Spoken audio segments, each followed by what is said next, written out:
Gathered together from the cosmic reaches of the universe, here in this great hall of justice, are the most powerful forces of good ever assembled.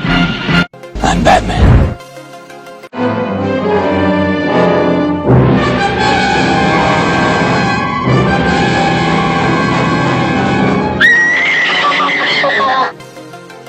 Easy, miss. I've got you. You've got me! Who's got you? Dooby-dooby-doo, where are you? We got some work to do now.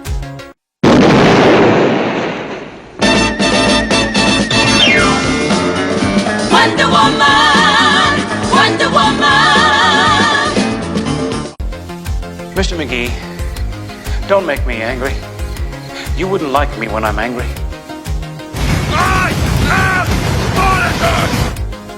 Wait a minute, Doc. Are you telling me you built a time machine? Out of a DeLorean? I'm Conor MacLeod of the Clan MacLeod. I was born in 1518 in the village of Glenfinnan on the shores of Loch Shiel. Now I am immortal. I'm Captain Kirk. I'm a doctor. But probably not the one you expect.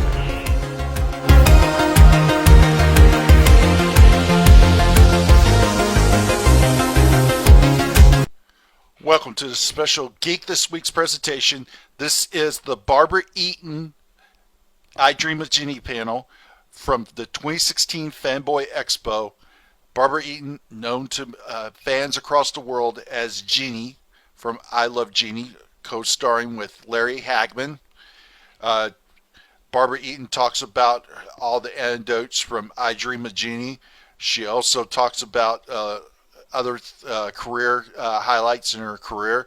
She has been in such movies as the Hopper Valley PTA, Chattanooga Choo Choo, Voyage to the Bottom of the Sea. She's also been in other TV series, Hopper Valley PTA, and also had a more memorable appearance in 5 episodes of Dallas, along with her former I Dream of Jeannie co-star Larry Hagman. So please sit back and enjoy this special Barbara Eaton panel from the 2016 Fanboy Expo in Knoxville, Tennessee. I was joking with you. I'm not going to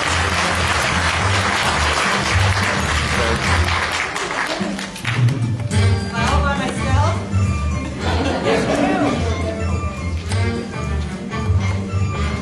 All right. Everybody having fun yet out there? All right. Yeah, you can have a seat. Pick either microphone you want. I'm going to stand up. All right. And that's well, perfectly fine. If I can move, I don't know. All right, love you. Bye. Yeah, okay. Do you need some help there? Nope. I'm All fine. right. Always need help. I know. That's what my wife says all the time. All right, we'll get this started. Anybody got any questions yet? Raise your hand. We'll come around to you. Is this a All right. Who's got the first question? Hello, Ms. Eden. My name is Michael Palmer from Outlaw Renegade Nation, and I would like to ask you what the transition was like from having Larry Hagman to Wayne Rogers as Colonel Nelson. Well, can you hear me? I don't think this is on. Is that on? Is that on? Yeah. Now it's on. Thank you. You're so welcome.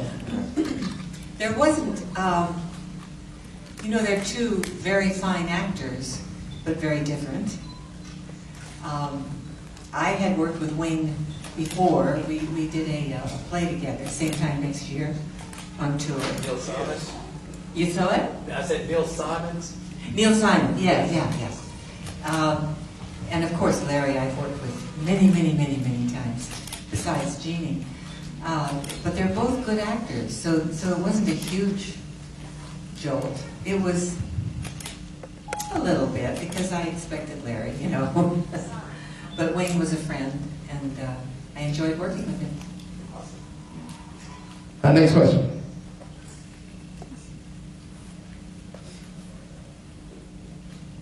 I'm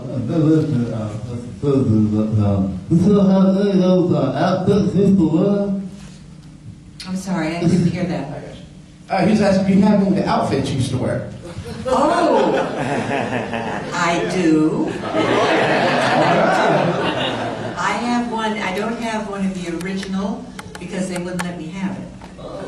But I did a commercial for Lexus, the car company, and they copied the costume perfectly, and they gave it to me. So I have that one, and that's the one I wore in Vienna with President Clinton and Elton John. I don't know, it was on the internet a lot. So I don't know how much you guys knew about it here, but in Germany it was on television. Oh, we saw it. Did you see it? Oh, okay. All right, next question. I have sitting to my right here the biggest I Love Lucy fan in the world, and she remembers your appearance on that and your catchphrase, "Oh, but yes." Oh, but yes. And you. Yes. Oh, yes, I do. That was one, absolutely. First of all, that was the third job I had in Hollywood. So I was really nervous. It was a show that they did with an audience, and luckily I had a stage background. I'd done more stage work than I'd done film, so that eased me into it. But the most wonderful thing about it was Lucy. She was absolutely wonderful to me. And as a matter of fact, I had had kind of a not so nice experience with another actress the week before on her show. And so when I came to Lucy, I thought, okay, I'm going to just be quiet. Not going to say a word, stay out of her way, be careful because this is a diva like the other one. But she wasn't a diva. She was just a good woman. And I came out of my dressing room and she said, "Barbara, you like that dress?" It was a costume that I was to wear. And I said, "Yes." I wasn't going to say no to anything. "Yes, it was wonderful." She said, "Take it off." So I went back to the dressing room and I took it off thinking, oh gosh, here we go. But she sat there with her assistant and she made it prettier. She put the sparkly things, all over it. And I couldn't believe it. She was just lovely. Lovely. Couldn't have been nicer to me.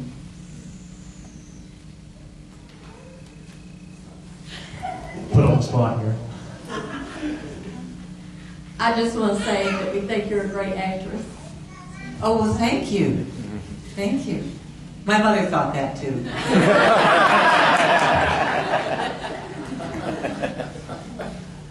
I have to go with him. I'm Mike from Merritt Island, Florida, and while you were filming in Cocoa Beach, where was your favorite place to eat and why? Food. Well, I'm ashamed to say it, we did not film in Cocoa Beach. We went down there a lot. There's even a street named after you. I know. I've been there many times and we visited. And the same with Houston and NASA. We didn't really shoot it at Houston, but we did go there. And we met all the astronauts, and in fact we were there quite often. They did second unit shooting in Houston. But I'm sure they did in Cocoa Beach with the cast. I think it's too expensive. Do not bring us. So how was it like having to speak so fast on the Andy Griffith show? Because it looked like it was very tiring. I'm sorry, how was it to what? Like speaking really fast on the Andy Griffith show, it looked very tiring. Oh, well, did she talk fast? I don't remember that. She said, this is a nice little town. That's what I remember. This is a nice little town. I just thought it was a nice town. I guess I did talk fast. I don't remember talking. I didn't. Okay. It was so easy she didn't even realize she was doing it. No, I guess it was the character. It does that. You did a movie in the early 80s with George Kennedy and Joe Namath, Chattanooga Choo Choo, that my mother loved. But my question is in the last season of Dallas, you did a 5-episode run, getting revenge on good old JR as Leanne de la Vega. How much fun was that to reunite with Larry Hagman? I got him good. I got him good. That was so much fun. But the first day of shooting was very strange because, first of all, they had me in an all-pink suit, a skirt suit. And I came out of an elevator. That was the very first shot they did. And Larry was out there and he said, "Oh, MJ." I mean, he said, "This is like I'm getting deja vu here." It was like I was coming out of the bottle. They didn't mean for it to be that way, but it was that way from his perspective. Yeah. That was great. I enjoyed it. I enjoyed it very much. Anybody else? How was it working with Elvis? I beg your pardon? How was it working with the King at all? Oh, what a lovely, lovely man he was. Elvis, he asked about. He was very dedicated.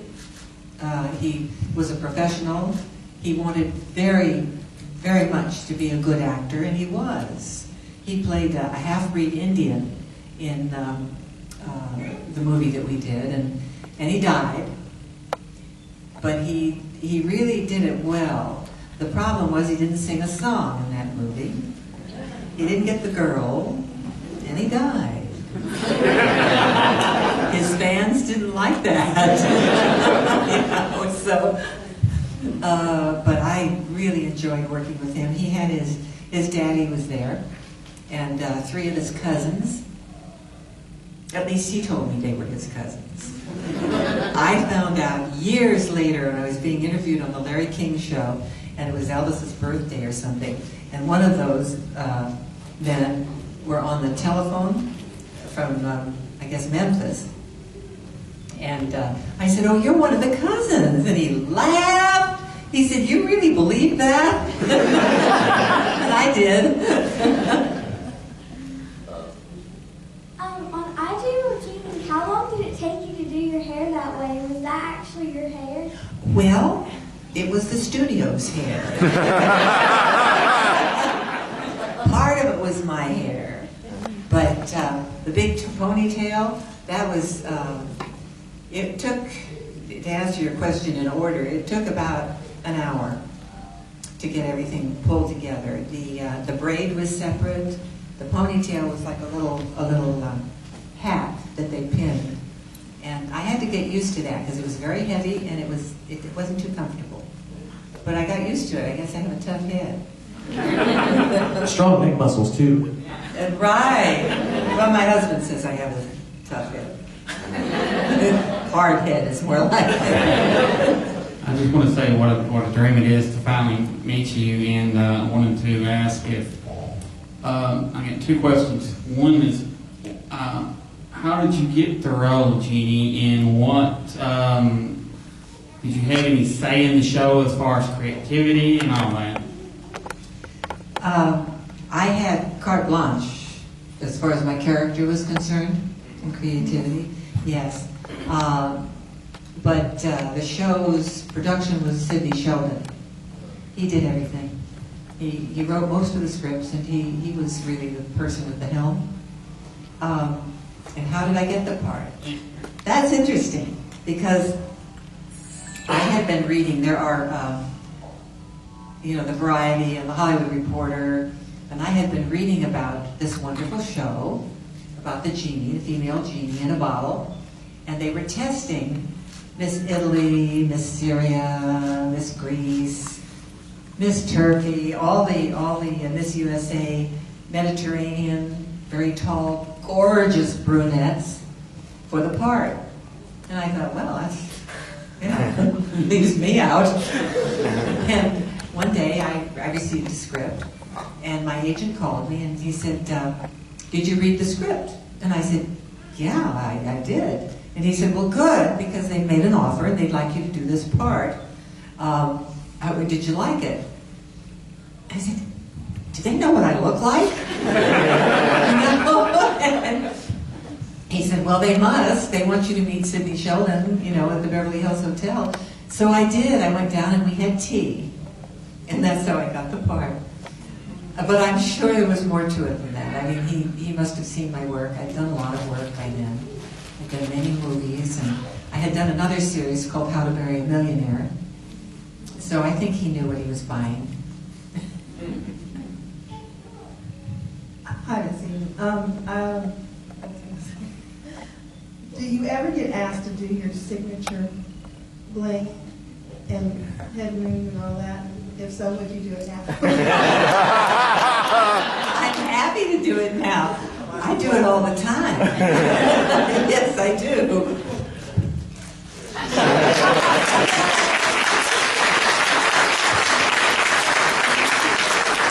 We do it. We come down to my desk down there. We take photos, and I do it constantly. Would you tell us about Jeannie's bottle? Some of the history? Jeannie's bottle. It's right next to it. Well, first of all, it was the Christmas bottle for the Jim Beam Company. It was a whiskey bottle. And they just bought just crates of them, I guess. But then they were hand-painted. They were all hand-painted. And of course, the bottle on the set was quite large, the one that I fit into. It was, and they asked me, actually, what my favorite color was. And I said, well, at that time, it was purple. And I still like purple. So that's why they went with the purple and the pinks and the reds. And yeah. Anything else you want to know? No? Okay. I didn't get one. They're available downstairs. Yeah. Hi, it's such an honor to finally get to meet you. I've wanted to my whole life. I've loved Jeannie as long as I can remember my first memory. But I want to ask you, what was it like singing on I Dream of Jeannie when you finally got to sing? Because I know you're a singer as well. Oh, well, I did that one time, didn't I? Yeah, I did that. That was kind of awkward. Because it was okay. It was okay, but it was I was much more comfortable singing in Las Vegas than I was on the set. Although I did that on the Bahabaki Habibi, that one all the time, yeah. But that was a little, Arabic ditty. I was wondering if me and my mama used to watch your show all the time, and I was wondering, have you ever messed up on the show? I can't hear you, I'm sorry. Have you ever messed up on the show? Have you ever made a mistake? Never. Never.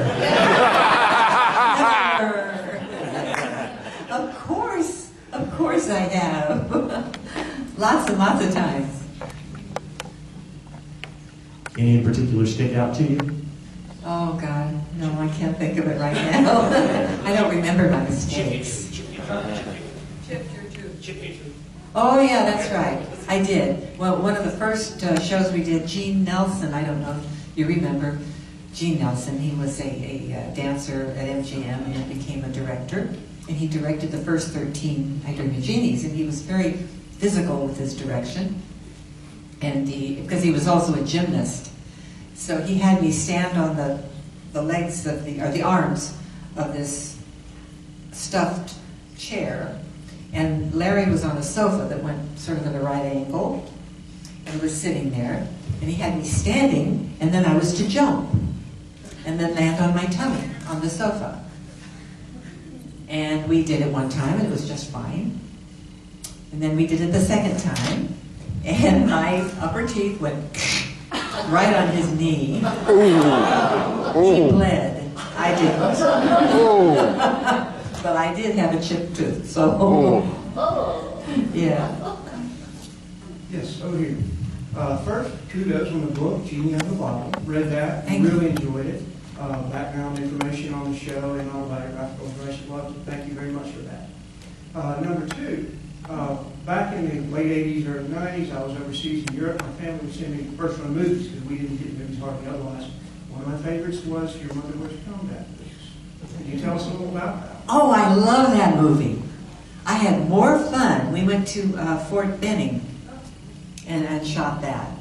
And my sister was my stand-in, which she'll never let me forget. Because, as you know, it was paratrooper time. And a couple of times she had to be my double, and she wasn't too pleased about it. They have, I don't know how many of you know about paratroop training, but I knew nothing when I went there. I remember running with the guys because it's a mother, you know, that follows her son into the army. And my sister pulled me out and said, "Barbara, you're running like a girl. You know, because I am a girl." She said, "Well, run more straight because you look silly." Well, it was a comedy, you know. And the other thing was when I had to be pulled into a truck. I know they went over to Allison, that's my sister, and said, "Put on Barbara's clothes because we want to pull her into the truck and you look like her." And they did. She almost killed me. She did it. She got even. The other thing about that movie that was terrifying to me, and I didn't think it would be, is they have the towers. They have a short one, a medium, and a very high one. And we started out with the short one, and I climbed up, and you jump out of the towers, but you're hooked to a line, but still you're pretty high, you know. And that was fun. I had a good time with that one.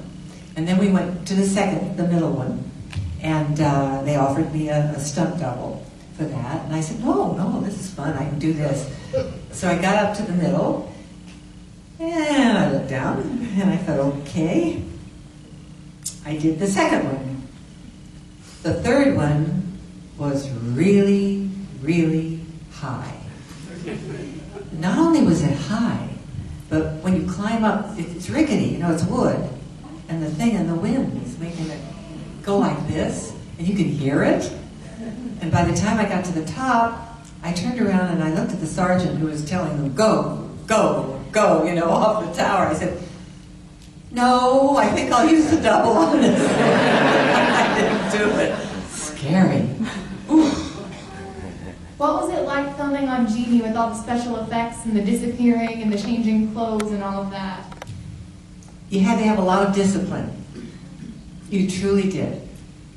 Because when we did our blinking in and out, you know, now I think they do it, it's a lot easier. But we had to do everything physically, and we had to stand, for instance, if I blinked Larry out or into a stupid costume that did something to him, I had to just stand there like this and not move. Otherwise, the shot would jump. Sometimes they put a thing underneath my arms so it wouldn't get wiggly, but I had to really focus and stay still until they said action. And Larry had to change clothes really fast. Barbara, I wanted to ask you about one of your roles prior to Jeannie when you made an appearance on the Andy Griffith Show, working with Don Knotts. Did Don Knotts ad-lib a lot of the scene as you doing the manicure on his hands? That was Ellen Brown. Ellen Brown. Yeah. No, he did not ad-lib. He was just really, really good. He's a good actor. And as a matter of fact, I toured with him in Last of the Red Hot Lovers, and someone reminded me that I had been here in Knoxville with him with that play, and I had forgotten that. But that was a totally different character he was playing then. No, he was just a natural, yeah.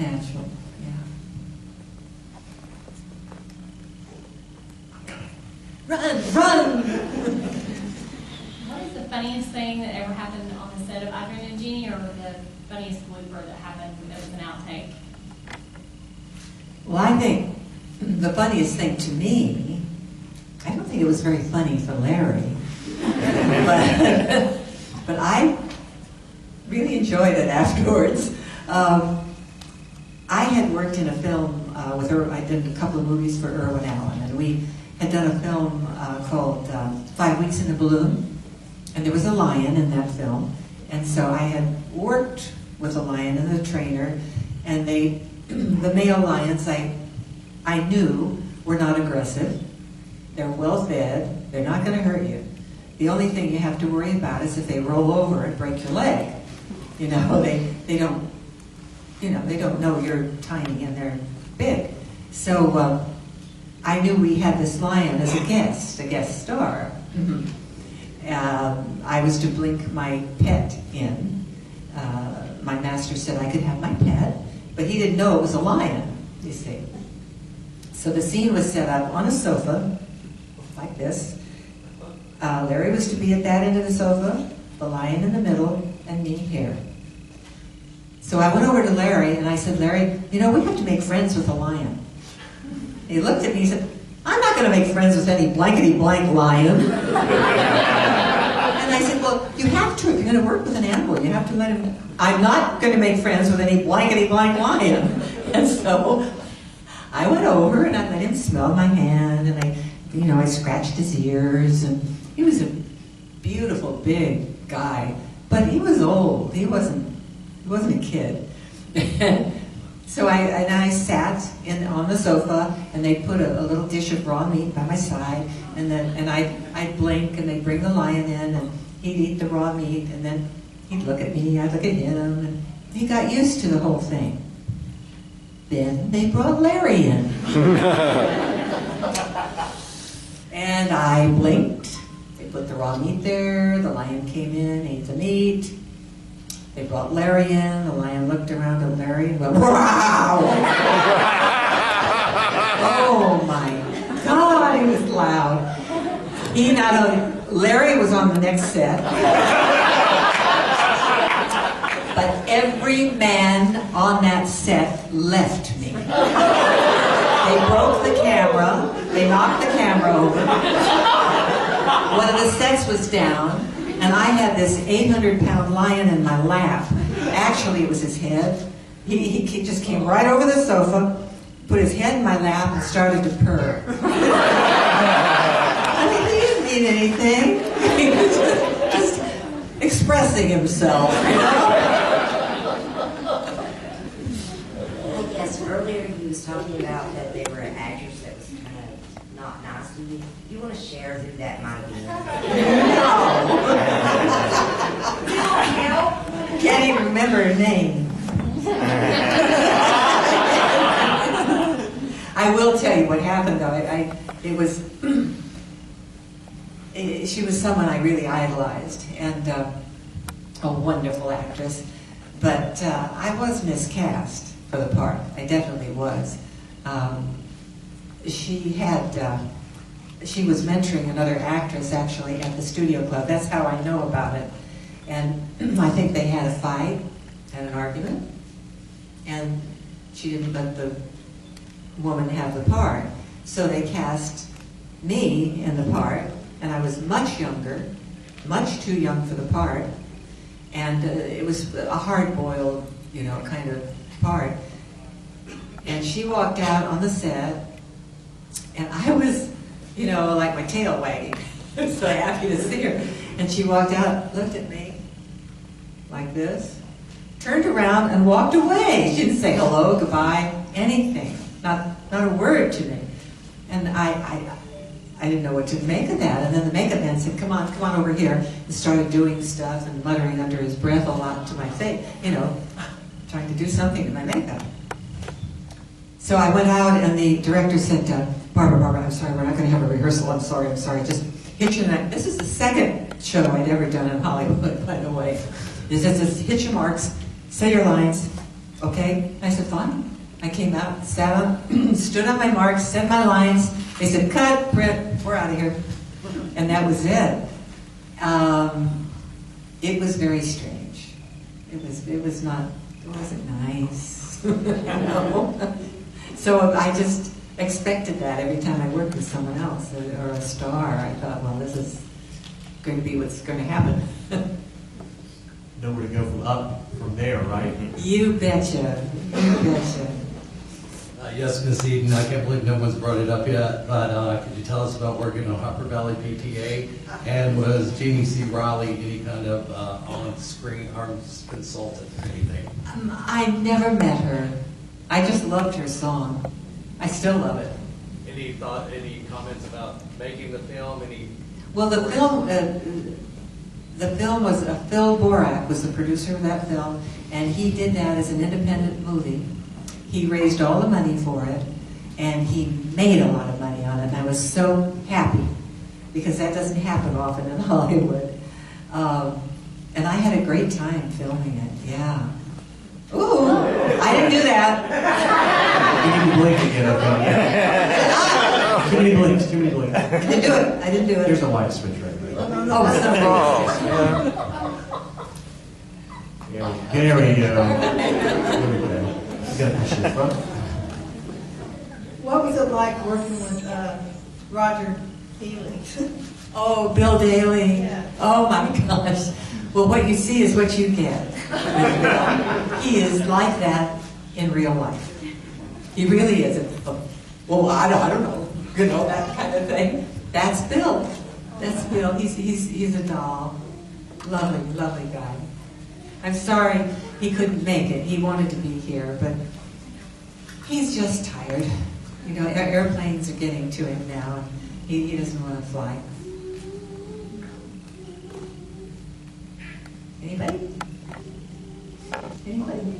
That's right. I think this is going to be the last question because we've got to get you taking pictures of. Oh, okay. As a child, watching the last thing you ever done, was you satisfied by how the whole Jeannie ended and, you know, you had to stop singing to saving, and was that satisfied? I remember falling like a baby when that came out and, you know, y'all separated, but did that have an impact on you? Did you like the way it ended? The way the show ended? Well, the show ended because we got married. No, the movie.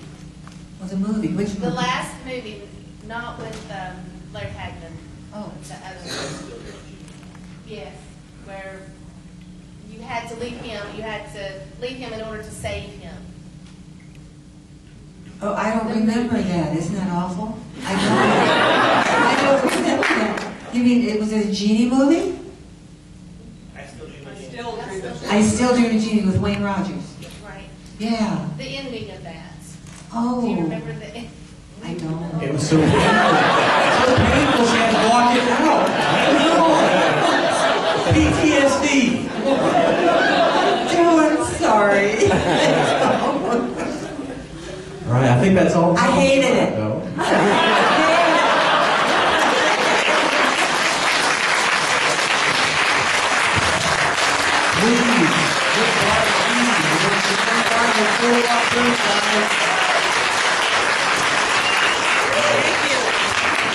If you want a once-in-a-lifetime experience, make sure you check out the lamps that are for sale right beside Barbara Eden's stable. Again, make sure you go check them out. Here's I've seen your website, I believe, actually.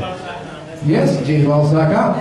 Once in a lifetime to get your lamp and get it signed by Jeannie herself, Barbara Eden. Can I make you a round of applause?